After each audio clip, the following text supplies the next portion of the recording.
قصة الشاعر اليمني حسين المرادي. قبل سنوات اشتغل حارس مزرعة عند شخص سعودي في السعودية، وبعد ما رجعوا عيال صاحب المزرعة من أعمالهم حصلوا الشاعر حسين المرادي موجود. قالوا له: يا فلان، قم غسل البيالات والفناجيل وصب القهوة. قال لهم الشاعر اليمني حسين المرادي: يا جماعة، أنا جيت هنا ما أغسل البيالات والفناجيل وصب قهوة، أنا جيت أشتغل هنا حارس مزرعة، وصب القهوة ما هي بشغلتي. وحصل بينهم مشادة بالكلام، وجاء صاحب المزرعة أبو العيال رجال كفو واستسمح من الشاعر اليمني حسين المرادي. الشاعر حسين المرادي هو اللي كان يقول: يا أبو حسين أهديك من شعري أبيات، وأرجوك تسمع وش يقول اليماني. يا رجل يقف للمهمات لا جات، يرسي كما ترسي السفن في المواني.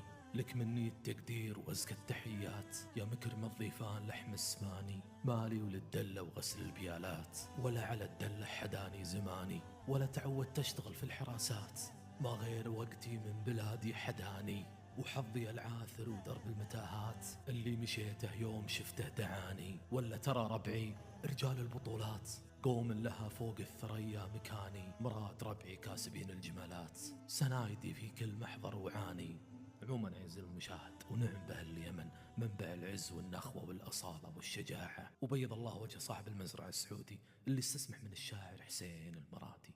بلاش فتنة، هذا موقف بسيط حصل مع الشاعر حسين المرادي في المملكة العربية السعودية. بيض الله وجه صاحب المزرعة السعودي.